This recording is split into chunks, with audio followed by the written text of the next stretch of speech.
Why does dieting always backfire? Everyone diets, young and old, heavy and slim.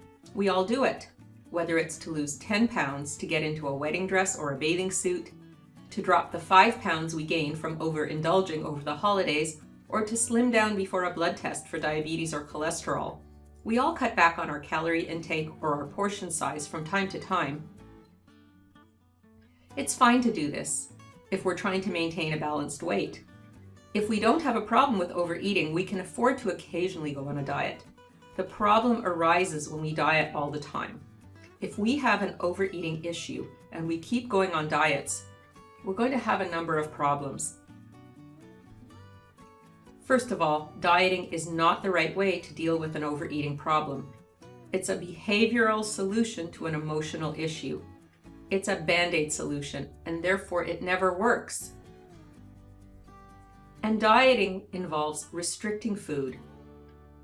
The problem is that overeating always comes out of a psychological experience of feeling deprived. If we impose further deprivation on ourselves, we're going to become miserable, and eventually we're not going to be able to stay on the diet. The sad fact is that people who lose weight on a diet almost always regain all the weight they lost, and often a few pounds more. One of the reasons why this happens is that the state of deprivation we put ourselves into causes us to feel so bad that there's a backlash, and we have to start eating more than we even used to before. Overeating isn't simply a matter of liking food too much, having too much of a sweet tooth or a craving for junk food, or not being able to control our appetite. Lots of people love food, but they're able to eat healthy food in moderation. Overeating always comes out of two basic psychological needs: the need for emotional healing and the need for emotional nurturing. If we have childhood experiences of abuse, neglect, deprivation, or trauma, it's very common to grow up with what I call emotional wounds.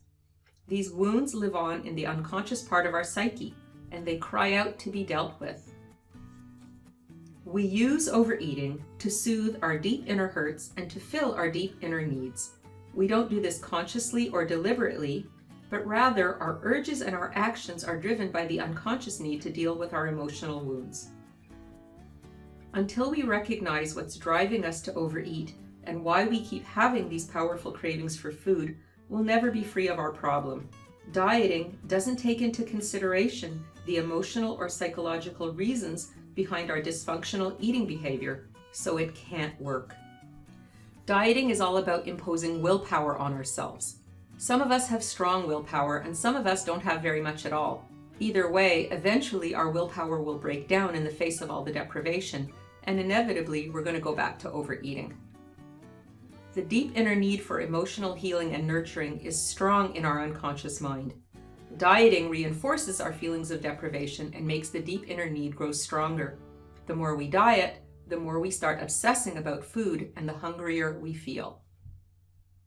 We can easily get onto a roller coaster of dieting, losing weight, eventually gaining it all back, and then going on another diet.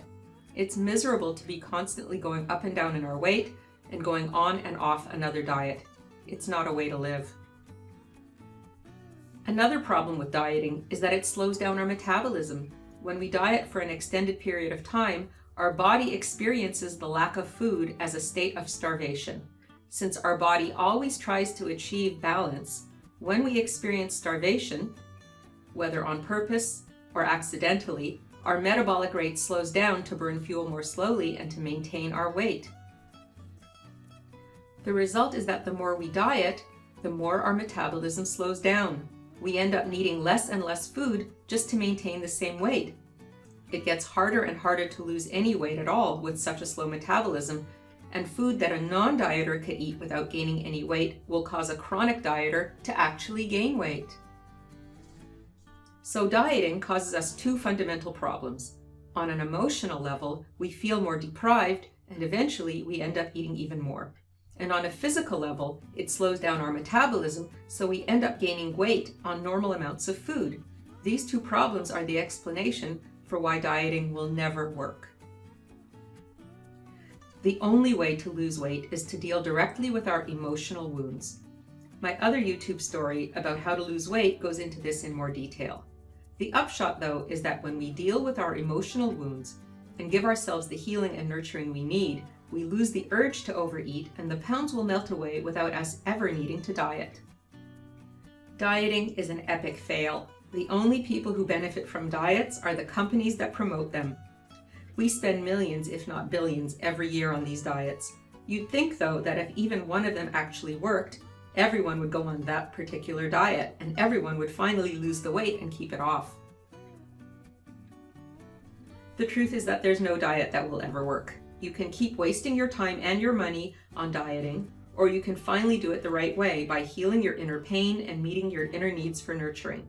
When you do this, you'll find that you never have to diet again. My book, Emotional Overeating, Know the Triggers, Heal Your Mind, and Never Diet Again, gets into the true cause and the real cure for emotional overeating. Go below to buy it now. And you can sign up below for my brand new online course, How to Stop Overeating Once and for All. If you want to learn more about this topic, this course will give you all the information you need.